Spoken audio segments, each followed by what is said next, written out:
I, female, 28 years old, am married to another woman, Lily. Lily and I have been married for about 3 years now. We love each other so much, and every day still feels like our first date. However, lately our relationship has been strained because she wants to give our daughter a name that I hate. I am the one who is going to give birth to our baby. However, our baby is hers too. Since before we were married, we had agreed that she could name our first baby whatever she wanted, and I would name our second child.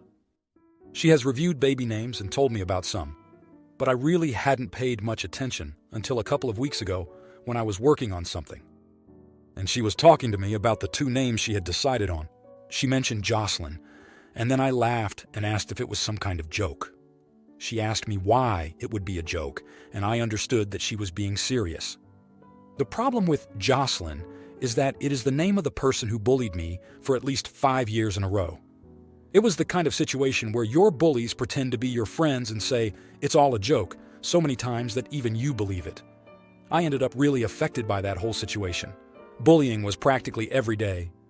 Jocelyn and other girls made cruel jokes about me, about my weight/body/face, about how stupid and clumsy I was. They would open the bathroom door when I was in it and hold it behind it, so I couldn't close it. They would hide my clothes and punish me by not talking with me for days until I cried and asked them to stop ignoring me. Cruel things. I had therapy, and Lily is aware of this situation, and I thought she understood because she was also bullied when she was a child. I asked her a second time if she was kidding, and she said no. She said she had always thought it was a cute name. So I said, "You know, you won't name my daughter after my bully, right?" And she replied that the baby was also her daughter, that I should give a new meaning to that name and learn to love it, because she had always wanted to name her future daughter that way. She said, "Consider it. Maybe it will heal something in you. We're not little girls anymore." The comment bothered me, so I told her that there was nothing to consider. We started an argument about this that came to screaming and crying, mostly my crying. Then she said she needed air and left the house. When she came home, we were both calmer, we apologized, and she promised that she would consider more options if I also considered the name she wants. So I said yes, but I wasn't going to until we talked, or fought, again last week, and she said she was hurt because I didn't take her opinion into account and just refused. And she wanted me to apologize. She said that I was acting like a child. She also mentioned that I wasn't a little girl anymore, so I should face it and not make a problem out of it. I've come to think that I did take it too far, and I'm the idiot for clinging too much to the past. Now, here are the comments. Comment 1, not the idiot. You can name the first baby, and I'll name the second. Does not mean you can name the first baby literally whatever you want, even if it's something that I find incredibly hurtful. It's upsetting that she's not taking your hurt seriously, and you are not acting like a little girl just because you don't want your daughter to have the same name as someone who was cruel to you. You are not little girls, which is why, as an adult, she needs to be showing more emotional maturity and sensitivity to you. I'm really sorry that you've been made to feel like you went too far or that you're clinging to the past. You are being hurt, and no baby name should be worth hurting your partner like that. I hope your wife gets some sense. Comment 2, not the idiot. Your wife is devoid of compassion. It seems almost as if she's doing this to poke at your most tender and most vulnerable spot. It's cruel to ask you to name your child the same thing as your bully. You need to tell her no on that name. Your original naming agreement isn't going to work because your wife is dismissive of your feelings and disrespectful of your pain. New deal. One of you can lead the naming process for each child, but the other has veto power. Maybe she'd like to name a son Adolf? Why not?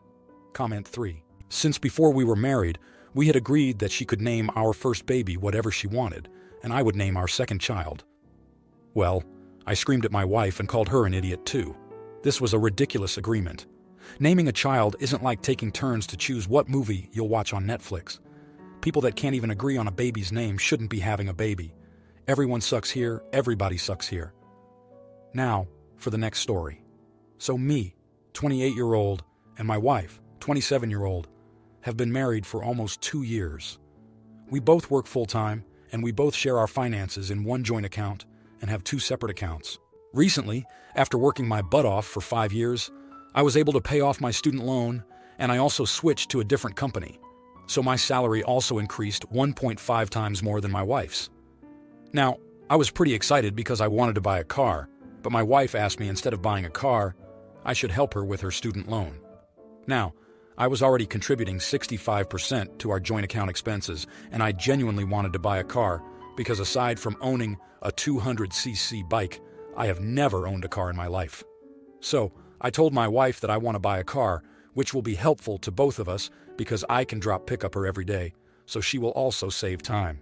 Also, we are from Asia, so she takes an auto rickshaw every day for commute, so she can also save that money. Now she is saying that I am prioritizing my car over her and it's unfair. I told her it's not unfair because I have been dreaming about this for a very long time. So am I the idiot here? Now, here are the comments. Comment 1. Not the idiot. What's with all the "you're the idiots"? Yeah, marriage is about being a team. But Jesus, people need to still be independent too and claim their own responsibility, and you already contribute 65%.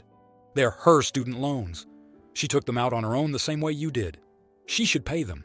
You worked your ass off and paid off your own student loans, so should she. You should be able to reward yourself by buying a car. Comment 2. I will never understand marriages like this. Not for me, and it doesn't actually sound like your wife likes this separate account. It's not really a partnership marriage. Why have a marriage where you have a nice car while she struggles to pay off her loans? Sounds like a crappy marriage to me. Comment 3.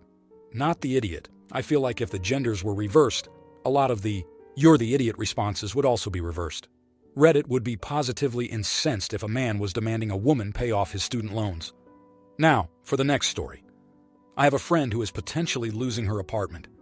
She has been talking to me about it, and I feel for her. I offered her to come stay with me until she gets back on her feet, if the time comes and she is actually kicked out. The issue is that she has 2 gigantic dogs, and I have a very scared, skittish cat. She has other friends and her own parents who have offered to help with the dogs. So I just added in that the dogs wouldn't be able to live with me because my cat would be living in a constant state of fear. She lost it. She went off on me and blocked me on everything. Am I the idiot? Now, here are the comments. Comment 1. She blocked you. Problem solved. Not the idiot. I seriously can't understand these people who are literally on the verge of being homeless that think they can make demands on other people's houses. The dogs wouldn't even be homeless. Your cat is a priority for you. It's not fair to him to be scared because 2 big dogs suddenly moving in. Even for you, it would be a big change. Your so-called friend was entitled and ungrateful. She didn't want to be apart from the dogs? Okay, all she had to say was, "Thank you for the offer, but I can't be away from my dogs. I will arrange another solution." But she chose to block you. Take her hint. Comment 2. Not the idiot. It's the cat's home. Her feelings matter. It is not your friend's home. You are doing her a favor.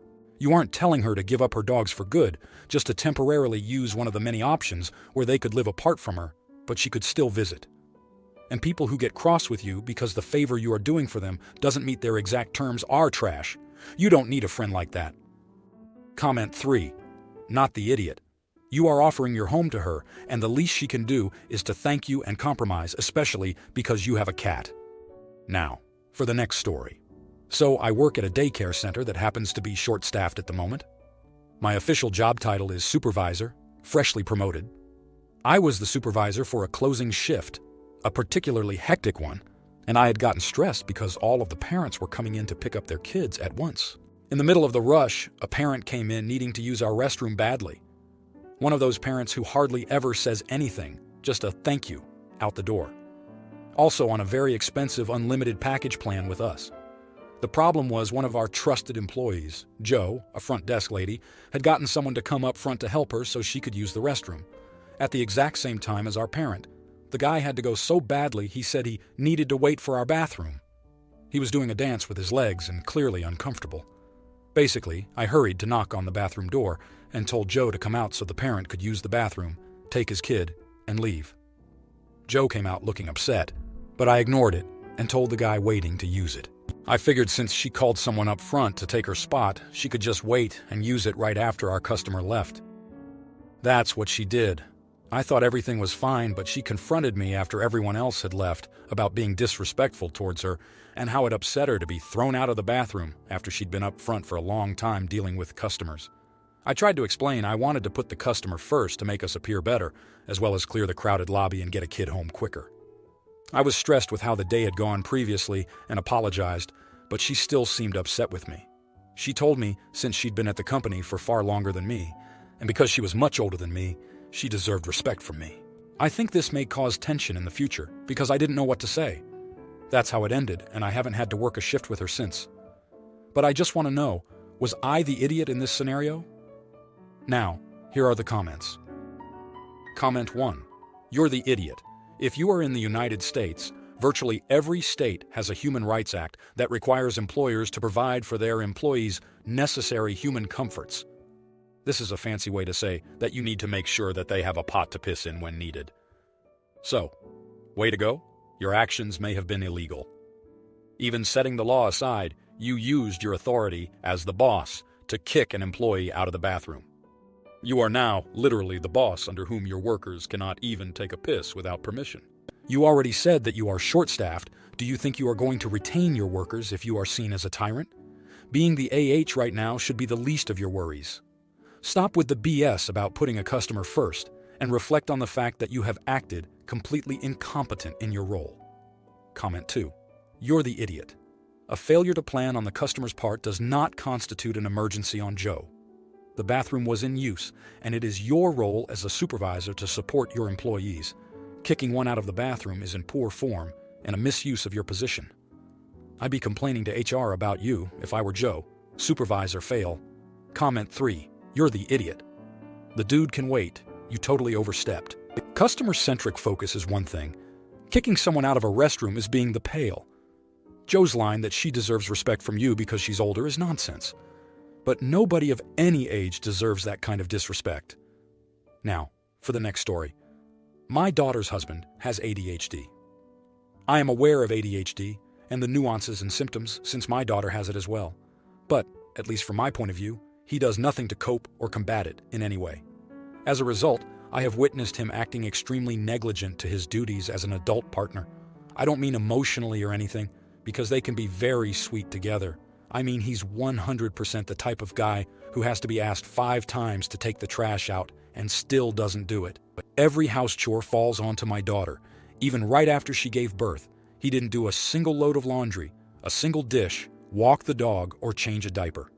He works full-time to support them while my daughter takes care of the baby, which is nice. But outside of that, he does nothing to contribute to their life from what I've seen.